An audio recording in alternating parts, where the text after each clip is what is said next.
السلام علیکم میرے پیارے بہنوں اور بھائیوں۔ واقعہ کربلا اسلامی تاریخ کا ایک ایسا سیاہ واقعہ ہے جس کی اصل حقیقت سے آج بھی کئی لوگ آگاہ نہیں ہیں۔ چلیے آئیے جانتے ہیں اس کی حقیقی پس منظر کو، جانتے ہیں کہ ایسا کیا ہوا اور کس سے ہوا کہ رسول اللہ کی رحلت کے چند سال بعد ہی ان کی آل اولاد کو یوں پیاسا ذبح کر دیا گیا۔ ظلم کی اس انتہا تک پہنچنے والے کوئی اور نہیں بلکہ اسلام کا لبادہ اوڑھے ہوئے چند منافق مسلمان ہی تھے، جو کہ صحابیوں کی ہی اولاد سے تھے۔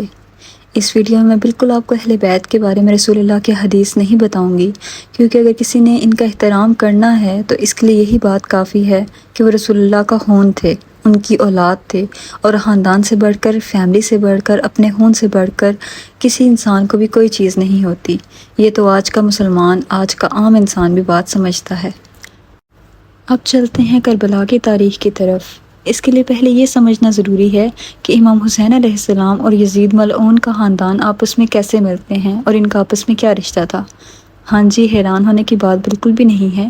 اصل حقیقت جاننے کے لیے آخر تک اس ویڈیو کو ضرور دیکھیں، جو کہ 2 حصوں پہ مشتمل ہوگی، کیونکہ اتنا بڑا ٹاپک ایک ذرا سی ویڈیو میں مکمل نہیں بتایا جا سکتا۔ مکہ ایک ایسی سرزمین تھی جہاں پر کوئی آباد نہ تھا، مگر حضرت اسماعیل علیہ السلام کے ایری رگڑنے سے جو آب زمزم کا چشمہ نکلتا ہے وہ کئی لوگوں کو اپنی طرف متوجہ کر کے وہاں کی سرزمین کو آباد کر دیتا ہے۔ یوں آہستہ آہستہ مکہ شہر آباد ہونے لگتا ہے۔ رسول اللہ حضرت اسماعیل علیہ السلام کی اولاد میں سے تھے۔ رسول اللہ کے خاندان کا نام بنو ہاشم، جبکہ قبیلے کی نسبت سے آپ کو قریش پکارا جاتا تھا۔ قریش کئی بڑے قبیلوں پر مشتمل ایک طاقتور قبیلہ تھا، جس کے سردار آپس میں باہمی مشوروں سے فیصلے کیا کرتے تھے۔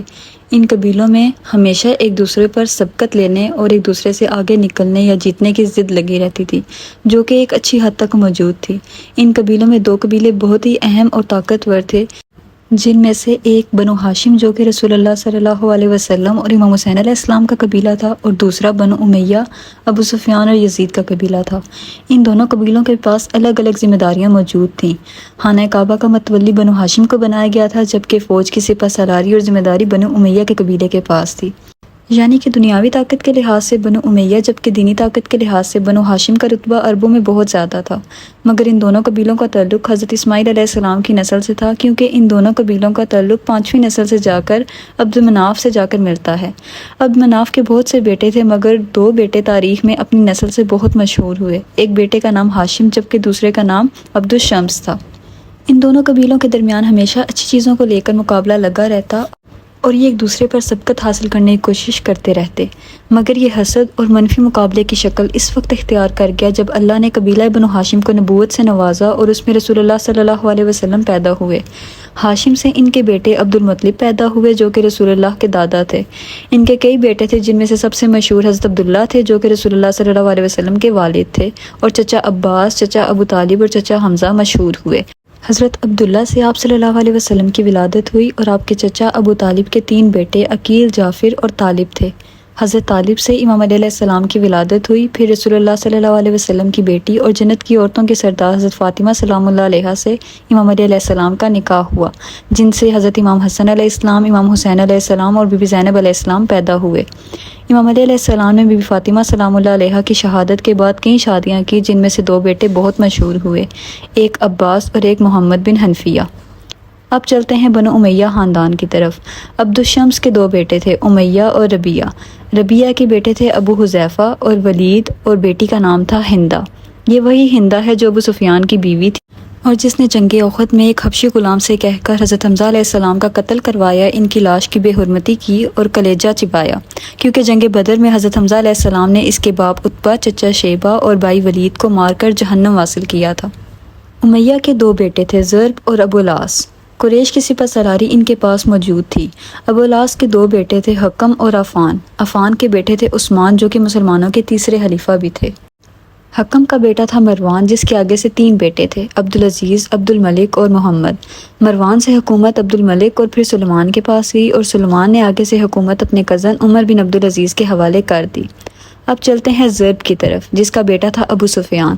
جی، یہ وہی ابو سفیان ہے جو معاویہ کا باپ، ہندہ کا شوہر اور یزید کا دادا تھا۔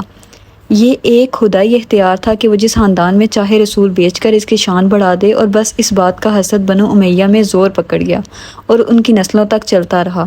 فتح مکہ تک رسول اللہ نے جتنی بھی جنگیں کی وہ بنو امیہ خاندان سے ہی تھی جو کہ مکہ میں آباد تھا، اور فتح مکہ کے موقع پر یہ لوگ منافق بن کر اسلام قبول کرتے ہیں اور اسلام کا لبادہ اوڑھ کر اس کی جڑیں کاٹنے میں مصروف ہو جاتے ہیں۔ اب اسلامی تاریخ کو تھوڑا آگے بڑھاتے ہیں اور چلتے ہیں خلیفہ سوم حضرت عثمان کے دور خلافت میں۔ جانتے ہیں کہ ان سے ایسی کون سی غلطیاں ہوئیں جس کی وجہ سے ہنگامی حالات پیدا ہوئے اور حضرت عثمان کو قتل کر دیا گیا، اور ایسے حالات میں امام علی علیہ السلام کو خلیفہ بنا دیا گیا، اور ایسا کیا ہوا کہ امام علی علیہ السلام کو مجبوراً جنگ جمل، صفین اور نہروان لڑنا پڑی۔ جنگ بدر میں جب بڑے بڑے سردار مارے گئے تو بنو امیہ کی سرداری ابو سفیان کو مل گئی، جس کے بعد وہ ہر جنگ میں مسلمانوں کے خلاف لڑتا تھا، مگر فتح مکہ کے موقع پر ابو سفیان، اس کی بیوی ہندہ اور بیٹے معاویہ نے اسلام قبول کر لیا، مگر مسلمانوں کی ایک بڑی تعداد میں اپنی عزت اور وقار بنو امیہ میں کھو بیٹھا، اور اسی بات سے ایک دن تنگ آ کر رسول اللہ کی خدمت میں حاضر ہوا اور کہنے لگا کہ آپ میری بیٹی ام حبیبہ سے نکاح کر لیں تاکہ مجھے بھی آپ کے سسر کی حیثیت سے مسلمانوں میں عزت ملے، اور دوسرا یہ کہ مجھے امیر بنا کر مسلمانوں کی جنگوں میں بھیجیں، اور تیسرا یہ کہ میرے بیٹے معاویہ کو بھی کاتب وحی رکھ لیں کیونکہ وہ پڑھنا لکھنا جانتا ہے۔ رسول اللہ صلی اللہ علیہ وسلم نے اس کی تمام شرطیں مان لی کیونکہ آپ نے کبھی کسی کو اپنے در سے خالی واپس نہیں لوٹایا تھا۔ ایک مرتبہ رسول اللہ صلی اللہ علیہ وسلم نے معاویہ کو کسی ضروری کام سے طلب فرمایا تو جواب ملا کہ وہ کھانا کھا رہا ہے۔ دوسری مرتبہ کچھ دیر کے بعد پھر بلایا تو جواب ملا کہ ابھی تک کھانا کھا رہا ہے۔ آپ صلی اللہ علیہ وسلم نے یہ سن کر فرمایا کہ اس کا پیٹ کبھی نہ بھرے، اور رسول اللہ کی بد دعا کیا یا دعا کیا، سب پتھر پہ لکیر کی طرح اثر کرتی ہیں۔ حضرت عمر کے دور میں یہ 4 سال تک دمشق کے گورنر رہے، حضرت عثمان کے دور میں 12 سال تک ملک شام کے گورنر رہے، مزید حضرت عثمان نے انہیں ملک عراق کا بھی گورنر بنا دیا۔ جو غلطیاں حضرت عثمان سے ہوئیں وہ یہ تھی کہ انہوں نے اپنے خاندان بنو امیہ کو بغیر کسی وجہ، بغیر کسی مقصد کے نوازنا شروع کر دیا، جبکہ وہ جانتے تھے کہ یہ لوگ دین سے کتنے دور تھے۔ آپ نے کوفہ کا گورنر اسلاف ابن عقبہ کو بنایا جو کہ فتح مکہ کے موقع پر معافی مانگ کر مسلمان ہوا تھا۔ مصر سے عمر بن عاص کو ہٹا کر اپنے دودھ شریک بھائی کو گورنر لگا دیا جو کہ اسلام لانے کے بعد مرتد ہوا اور پھر معافی مانگنے کے بعد اسلام لایا۔ عراق میں ولید کو امیر بنا دیا گیا جس نے مسجد میں ایک روز شراب پینے کے بعد نماز پڑھائی، جس کے بعد مسلمانوں میں حضرت عثمان کے خلاف بغاوت زور پکڑ گئی۔ مروان کو حضرت عثمان نے اپنا پرسنل سیکرٹری رکھا ہوا تھا جو کہ ان کی بیٹی کا شوہر بھی تھا۔ یہ وہی مروان تھا جس کو رسول اللہ صلی اللہ علیہ وسلم نے مدینہ سے اس وجہ سے نکال دیا تھا کیونکہ وہ رسول اللہ صلی اللہ علیہ وسلم کا مذاق بنایا کرتا تھا۔ اس نے اپنے چند قریبی عزیزوں کے ساتھ مل کر حضرت عثمان تک پہنچنے والے ہر فریادی کا راستہ بند کیا ہوا تھا۔ یہ ہر خط کا جواب خود حضرت عثمان کی مہر لگا کر دے دیا کرتا تھا اور کوئی شکایتی خط خلیفہ تک نہیں پہنچنے دیتا تھا۔ اس سے لوگوں کا غصہ مزید تیش پکڑ گیا تھا۔ ولید کے شراب پی کر نماز پڑھانے والے واقعے کے بعد ایک سوالی فریاد لے کر مدینہ حضرت عائشہ کی خدمت میں پہنچا۔ تب حضرت عائشہ نے حضرت عثمان کی خدمت میں پیش ہو کر نبی کریم صلی اللہ علیہ وسلم کی نالین مبارک کو ہوا میں بلند کر کے فرمایا کہ ابھی تک نبی کریم صلی اللہ علیہ وسلم کی نالین بھی پرانی نہیں ہوئی اور اسلام کا نظام تباہ کر دیا گیا ہے، اس کا نقشہ بدلا جا رہا ہے۔ یوں تمام حالات خلیفہ کے سامنے کھل کر ظاہر ہوئے تو انہوں نے ولید کو بلا کر کوڑے لگوائے، مگر تب تک بہت دیر ہو چکی تھی اور مسلمانوں میں غصے کی انتہا بہت زیادہ بڑھ چکی تھی۔ بنو امیہ کی ان حرکتوں کی وجہ سے کئی ہزار لوگ خلیفہ سوم کے گھر کے گرد جمع ہو کر دھرنا دینے لگے۔ امام علی علیہ السلام بھی حضرت عثمان کی اس پالیسی سے سخت ناراض رہتے اور انہیں سمجھاتے تھے، مگر آپ نے پھر خاموشی اختیار کر لی۔ مگر اس دھرنے کے موقع پر حضرت علی علیہ السلام نے اپنے بیٹے حسن اور حسین کو ان کی حفاظت پر لگا دیا، مگر اس شور شرابے میں حضرت عثمان کی موت ہو جاتی ہے اور ایسے ہنگامی حالات میں لوگ حضرت امام علی علیہ السلام کی طرف متوجہ ہوتے ہیں کہ وہ خلیفہ بنے، مگر مولا علی علیہ السلام اس بات کے خلاف تھے کیونکہ دو خاندانوں کی دشمنی کو ہوا دے کر حالات خراب کر کے ان کے حوالے کیے جا رہے تھے، جس کو صحیح کرنا انتہائی مشکل کام تھا، مگر آپ اپنے رسول کی امت کو ایسے مشکل حالات میں اکیلا بھی نہیں چھوڑ سکتے تھے، تو آپ نے خلافت قبول کی اور گورنر بنتے ہی آپ نے بنو امیہ کے تمام گورنرز کو ان کے عہدوں سے معزول کیا۔ جب یہ بات معاویہ تک پہنچی تو اس نے اپنا عہدہ چھوڑنے سے انکار کر دیا اور کہا کہ جب تک آپ عثمان کے قتل کا بدلہ نہیں لے لیتے وہ اپنا عہدہ نہیں چھوڑے گا۔ مولا علی علیہ السلام نے جواب دیا کہ پہلے حکومت کو مضبوط ہو لینے دو، لوگوں کو تقسیم سے نکل کر ایک ہونے دو اور حکومت کو اپنا اعتماد بحال کر لینے دو، میں وعدہ کرتا ہوں کہ ایک ایک کی شناخت کر کے اس کو سزا دوں گا۔ مگر معاویہ نے انکار کر دیا اور الٹا دھمکی آمیز خط امام کی خدمت میں پہنچایا کہ اگر آپ یہ بات نہیں مانیں گے تو اس کے پیچھے 50,000 کا شامی لشکر کھڑا ہے۔